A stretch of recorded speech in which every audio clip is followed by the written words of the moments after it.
So we have an update on what's next for Ilia Topuria. Last night he posted this on X. He wrote the camp has begun. Following this post, it was reported that Topuria will be fighting for the lightweight title at UFC 317. Now we're unsure if he will be fighting the current champion Islam Makhachev. For those unaware, Islam wants to become a 2-division champion and is currently awaiting the result of the welterweight title fight between Bilal Muhammad and Jack Della Maddalena next month. Reports state that Topuria will not be fighting for an interim title, and it will be either the undisputed or vacant belt, meaning if Islam does decide to move up, he will have to vacate.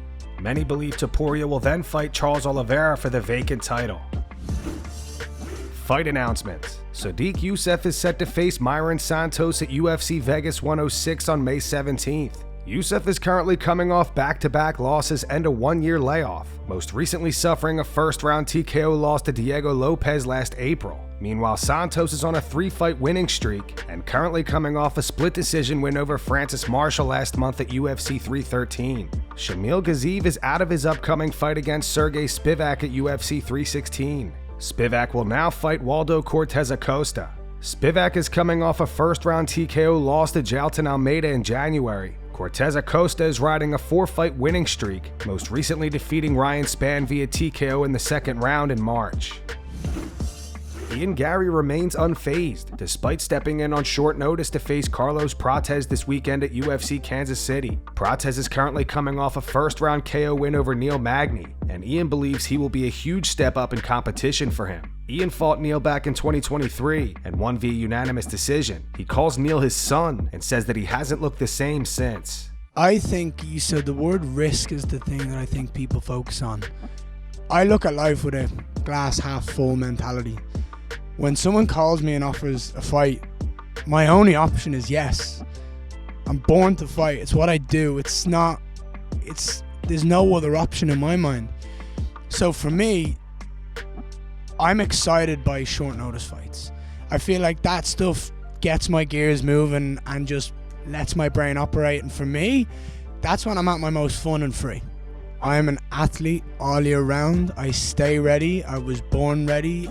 Everything about me is ready to fight. If you walk outside now and someone looks at me and says something wrong and wants to fight, I'm ready to fight.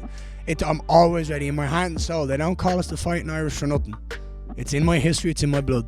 I think he's looked good against people he was better than before he stepped in the octagon with them. And I think those people allowed him to look better than he is. And on Saturday night, he's not going to look very good. Going from Neil Magny to me? Neil Magny. Look, Neil Magny's my son now. I took his manhood into my back pocket. If you watch that fight, he hasn't been the same since. Now, I know the entire world knows the level difference between Neil Magny and me because I obliterated him. 30-24 was the scorecard, I believe. I chose not to finish that, man. I walked through him with ease. And on Saturday night, I'm going to do the exact same thing to Carlos Prates. I have this thing, right, where I don't want short fights. I don't want to go and just knock someone out. I enjoy the mental warfare of beating someone up for 20 minutes. If this was my choice and I could ride it out perfectly, I'd want to dog walk the guy for 24 minutes and finish him in the last minute. That's the type of person I am. I don't want someone ever having an excuse of, oh, it was just a lucky kick. What happened about the 24 minutes prior to then? Jean Silva posted footage of him meeting the first ever UFC heavyweight champion Mark Coleman. Hey, can you get Carolina?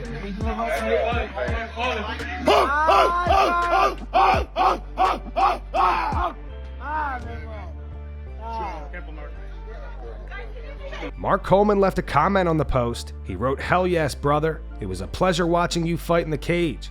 You have that glow with you. You put fear in people. Do everything you can to be the best in the world. Nothing else matters really. The time is now."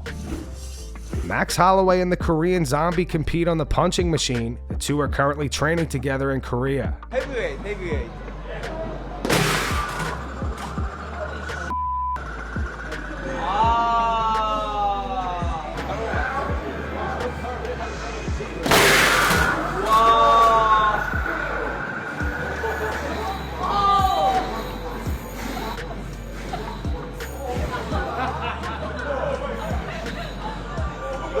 이거 내가 얘기해.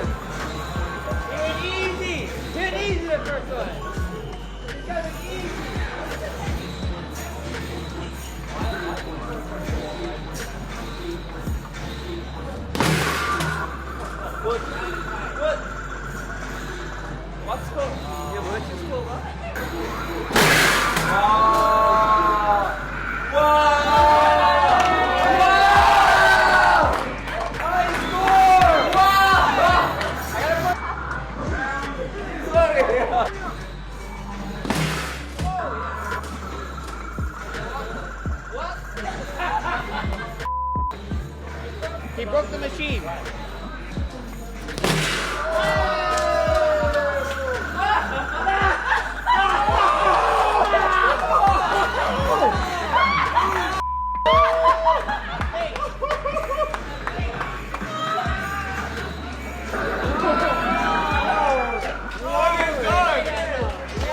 During a conversation with David Goggins, Israel Adesanya confirms he's pushing for the rematch against Sean Strickland. Izzy admits Sean whooped his ass when they fought back in 2023, where Sean won via unanimous decision to claim the UFC middleweight title.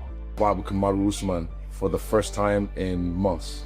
And I knew once I sparred, it'd be like, man, I got any fights? So for me now, I'm like, okay, I told Hunter already, I told my coach, yeah, it's time. Like, I just knew. So I know who, I have a feeling who I want to fight. You'll like this one.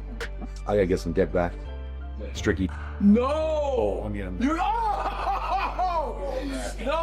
Let me get him back. No, you're going after him. Nah, because he beat me fair and square in Sydney, 5-0. Just whooped my badly. And again, that was one of the things what made me realize I need to like slow down in my activity. So I was fighting like 3-4 times a year as a champion. So I'm like, okay, I'm gonna pull back now because I'm older, I'm doing things different.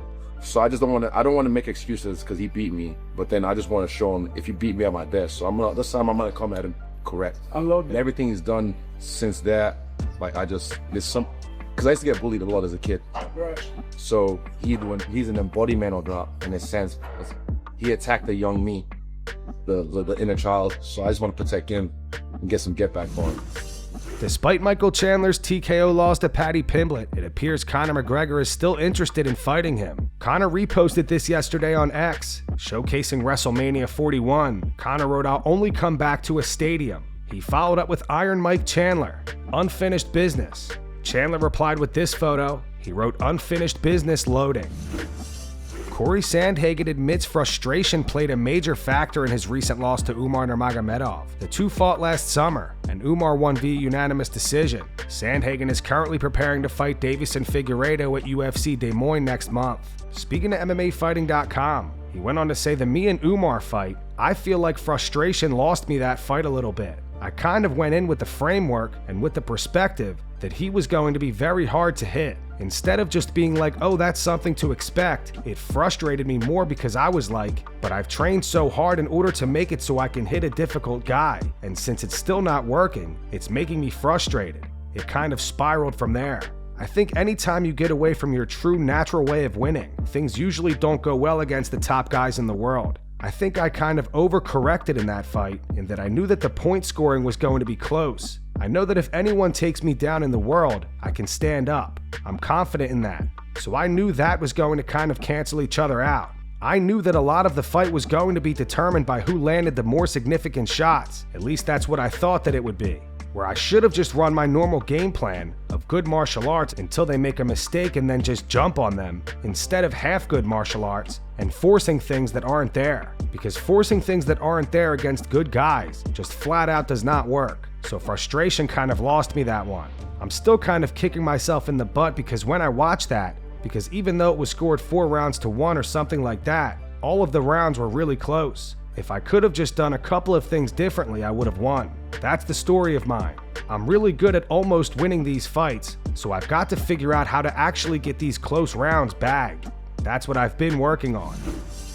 Ariel Helwani gives his take on the potential fight between Jon Jones and Tom Aspinall. He says if the fight doesn't happen, he doesn't blame the UFC or Tom Aspinall. Ariel says it ultimately comes down to Jon Jones. My understanding is, if this fight doesn't come to fruition, if for whatever reason it falls apart and we never get to see Jon Jones versus Tom Aspinall, the UFC is not to blame. The UFC has, in my opinion, well, excuse me, I'll take that back. The UFC has, based on the conversations that I've had, not in my opinion, but what I'm reading and surmising and what's being told to me is they have made every effort in very good faith to make this fight happen. Now, obviously, when fights don't come to fruition, there's a multitude of reasons as to why fights don't happen, but in my opinion, if this fight doesn't happen, it's not because of the UFC. It's not because of Tom Aspinall as well. I think ultimately who will decide whether or not this fight happens or not is Jon Jones. Now, that's not some big breaking news, but I say that to say, yes, if Jon wants the fight to happen today, and I don't mean like the fight to actually be fought today, but like done deal today, it could be a done deal today. It's up to him, and it's always been up to him. Michael Bisping and Paul Felder preview Anthony Smith's upcoming fight against Zhang Mingyang this weekend at UFC Kansas City. Zhang Mingyang, a 26-year-old rising prospect, enters the fight riding an impressive 11-fight winning streak. Remarkably, his last 8 victories have all come by way of first-round knockout or TKO. Both Bisping and Felder say that Anthony's best path to victory lies in utilizing his grappling. I think technically, Anthony's probably a better fighter. I think he's got the ability on the ground to cause real problems.